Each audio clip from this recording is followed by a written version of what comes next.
All right, if I've been doing this correctly, what's going to happen here is you are going to try this problem out. Hopefully you'll get it right. If not, we will gather together in a moment and figure out what it is that will solve this problem. All right, so go ahead and pause this, do the problem, and then I will start working on the problem. Then you unpause it. All right. So this thing says the graph of y equals negative x squared plus 4x, and the x-axis. Confine the base of a volume which has cross sections parallel to the y-axis and are squares. The domain is 0 to 4. What is the volume of the shape? Okay, so now what the heck are they talking about? Well, let's first of all, if I were to sketch the graph, this graph right here, it's a parabola, it's upside down. We know, simply by plugging in, figuring out what the zeros are, right? We could factor that. We could go y equals x negative x plus 4.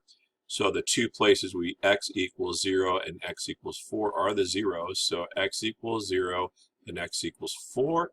We happen to know it's negative right here, so it's upside down, and so the rest of it's not really relevant because after that, it's the x-axis. So we're talking about this shape right here. Okay, so that's the base of whatever the shape is. And they're saying that coming out of the board towards your forehead are squares. So so this is the bottom of your cross sections where this is the square. So if this is the bottom here, it's not drawing green for me, which is really annoying. Let's try it again. So if this is the bottom here, right, straight up, then that would be this bottom of these squares, right? And that should be a square, not a rectangle. I know I drew it as a rectangle, sorry. Okay, so how do I figure out what this is? Same drill as before. I need to figure out what the area is. First of all, which way am I walking? Walking in this direction, that's the x direction. So I know my volume is going to be my integral in the x direction of my area formula in terms of x, y equals. Don't have to worry about it much. So then I look at the bottom. Now the bottom gets interesting because I know the area of a square is equal to side. So the area is side squared. But now what is this side? This side is this thing over here, right? If I look at it carefully, I go, well, wait a second. The y value of this is what we're talking about. So it's y and therefore y over here, right? So actually the area is equal to y squared because the base, the height of the base is y, right? Every place along the way, it's whatever your y value is. And so the bottom is y, so the area would be y squared. Agreed? And since that's the case, then what I can do here is I can say, all right, well, I just need a formula for what y squared equals. And I look over here and look, what we handily have, we have y is equal to, so I'm going to go ahead and go negative x squared plus 4x squared. And that's my area formula in terms of x. I'm going to clean it up because I know I'm going to take the integral of it, so I might as well get this thing squared away right now rather than wait till later and try to figure it out. And then here we go. Okay, and so then I slap this into my integral.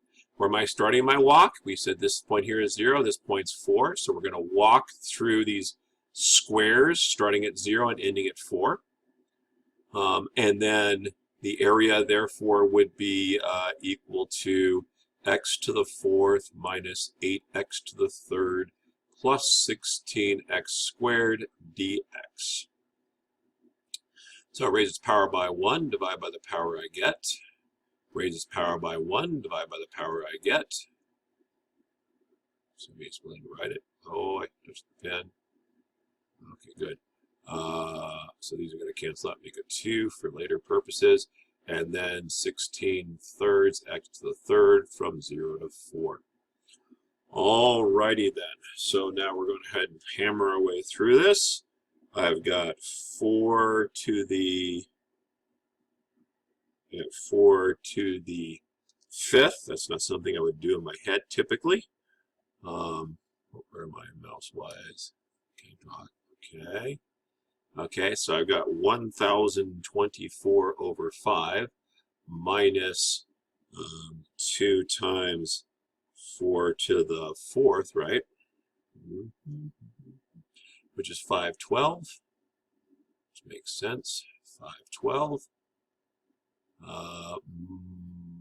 That should be a plus here, right? I don't know where I got a minus from. So then this would be 4 to the third times 16 divided by 3. I shouldn't need the calculator for that because that's just going to be 1024. That's what my calculator says too. It's good to know my calculator is working. Plus 1024 to the third. Okay. All right, and so the rest is just simplifying this down. I'm going to go ahead and simplify it down because I would like to have a number for this. Since it's icky, I'm going to go ahead and put in my calculator for future reference. It's going to be something relatively nice, but I don't want to deal with it. 1024. Oh, so my calculator, I think, is the TI, so therefore it's not going to give me an answer. So I need a cheap calculator of any sort. Where is my Casio? There is a Casio. Now we're in good shape. 1024 divided by 5 minus 512 plus 1024 divided by 3 is 31.1333 whatever, which I believe is probably 13 and some 15ths. I'm just looking at the common denominator. So I go 0.13333 times 15. I get 2. So this is 31. This is 31 and 2/15 future reference. All right, so that is the how to do number 1. Now try number 2. Okay, try number 2, and I'll meet you back here. Number 2, pause your thing, and then hit your go when you're ready to see it. All right, so what's next? Well, we've got our nice, pretty shapes up here. We look at it carefully, and we go, okay, same situation, except now I have right triangles. So the area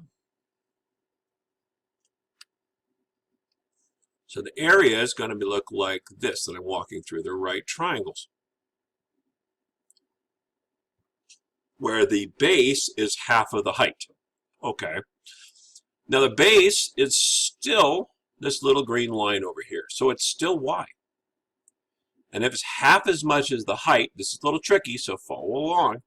If it's half of the height, then if the base is y, then the height must be 2y, right?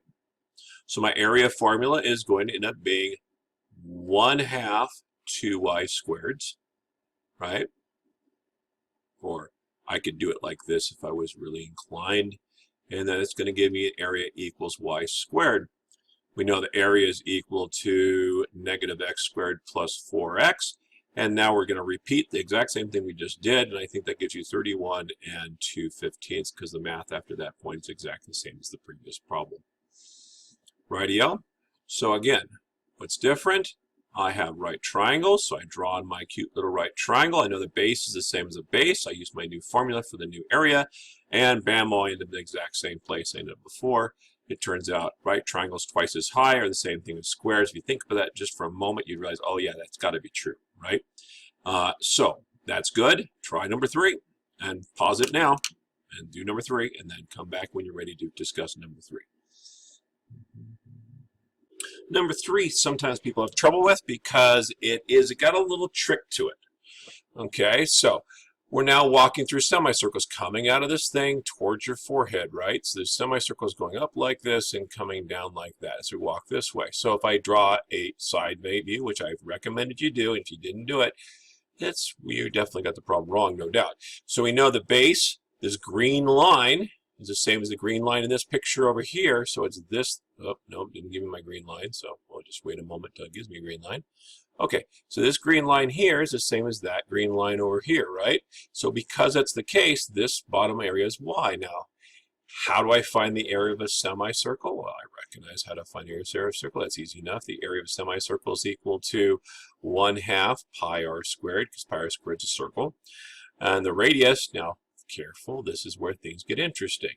Pi, what's the radius equal to? Well, the radius, the y is the whole length from one side to the other side. So the radius is only half of that, right? So the radius is y over 2, that whole thing squared, right? So then I get a little bit more work going here, and I go, uh-oh, starting to sweat a little bit. The math's starting to get me down a little bit, but I can live with that. And then I recognize it's 1/8 pi times y squared, and then I get my formulas going again. So this becomes 1/8 pi. Y is now negative x squared plus 4x to the second power, which means I'm going to have to integrate from 0 to 4, still walking from 0 to 4, right? Along the x-axis, I still got a dx. And in this case, I got 1/8 pi. I've got my negative x squared plus 4 squared. This is the same thing we've been doing all along. If I pull this out in front, I get pi over 8 times 1/4 this integral here, which we've now done twice. So hopefully at this point you realize this whole back end is just going to be 31 2/15 times pi over 8, and we can clean that up if we want to, but for right now, for purposes of this video, we won't bother with that, although you should be able to do so. All right, so that's how you do number 3. All right, so we're going to end this video here. You should be working on number 4 by yourself, so go ahead and work on number 4, and obviously I'm going to put a video together for number 4 as well. Check back for the next video in just a moment.